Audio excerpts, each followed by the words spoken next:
The states banning Donald Trump from the presidential ballot have been overruled by the US Supreme Court. Here's the latest thanks to CNN. In a unanimous opinion Monday, the court ruled that Colorado could not remove Trump from the ballot under the Constitution's ban on insurrectionists serving in office. States may disqualify persons holding or attempting to hold state office, but states have no power under the Constitution to enforce Section 3 with respect to federal offices, especially the presidency. The justices warned that allowing states to each make different decisions about ballot eligibility would result in a patchwork, creating chaos around elections. Yeah, as I said, it's hardly surprising. It always looked like a bit of overreach there by a handful of states, but it is a big victory for the former president. Yes, this is a big victory for Donald Trump. This was kind of the Democrat strategy, was to make this election all about chaos surrounding Trump, to kind of get people afraid of Donald Trump, of Trump and his followers being a threat to democracy, as they always say. And even if these legal efforts did not achieve that, it was part of their goal to just make people worried by using the legal and justice system to do that. However, it has backfired on them, Chris, because now that this latest effort has just completely fizzled out, Americans are so bored with hearing the same things from the left about Donald Trump being such a threat, and it's just falling on deaf ears at this point. People hear about Donald Trump being a threat to democracy again and again and again, and they just roll their eyes and yawn at this point. And the left has totally overplayed their hand.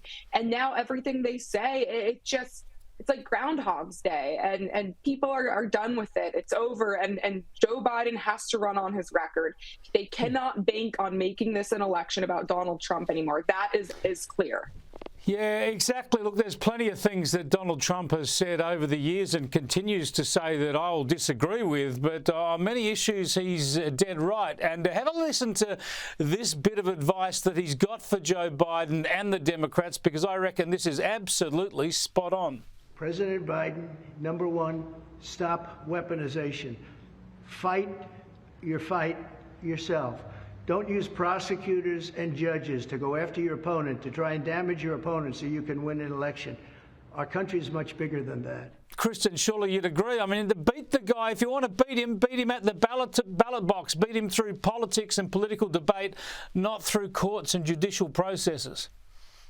Well, Biden can't do that. His record has been a complete disaster. At this point, you have 6 in 10 Americans who doubt his mental capabilities. His record, his approval rating, rather, is at a near record low. Only 37% of Americans approve of his handling of the nation as a whole. And then immigration is now the top issue for voters nationwide, and that's a complete disaster. I mean, we have got more illegal immigrants who have been arrested in this country under Joe Biden than the entire populations of 36 U.S. states. So this is a president who cannot run on his track record. That is simply not an option. So again, they are trying to create chaos, and they are playing to their base of dedicated leftists at this point who don't even care about the track record. They just hate Donald Trump so much, and the Democrats are hoping that they can mobilize that base to the extent that they can win just by getting them to the ballot box. And that's mostly just single, white, unmarried women, basically cat ladies. They're just going to try to get all the cat ladies in the country to the ballot box because they can't win on trying to sell this administration's track record to the general population. It's been a disaster. Not that we've got anything against cat ladies. Cat ladies are entitled to vote as well. I want to stay on immigration a bit, but I'm going to get there in a roundabout way because I want to show you and our viewers what the Vice President, Kamala Harris, had to say this week on the Middle East crisis. She was in some ways showed more certitude and she was more robust and got out ahead really of the president of this issue. Have a look. Given the immense scale of suffering in Gaza, there must be an immediate ceasefire. This will get the hostages out and get a significant amount of aid in.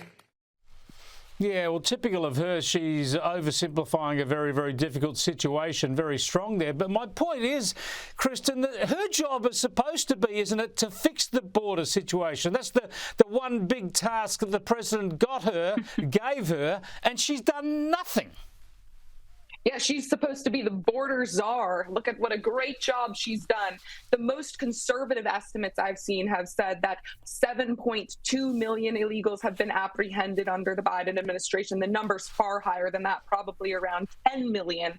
And these are immigrants. We don't know who they are. Just the sheer number of people that are coming into this country and flooding institutions and public spaces that are supposed to be for law-abiding American citizens. It is just infuriating. And it's gotten to the point, Chris, where Democrats, very, very, loyal Democrats, who I know many of, are very worried about this issue now in a way that I've never heard them worry about it before. This is closer to home because these migrants are being bused to coastal cities and going into neighborhoods that previously had been sort of protected from this issue. So I'm hearing a lot of people talk about this issue in a way that shows a rising level of concern, and this will be the toughest topic and issue for the Biden administration to defend going into this election, because it's just been such an utter failure for them.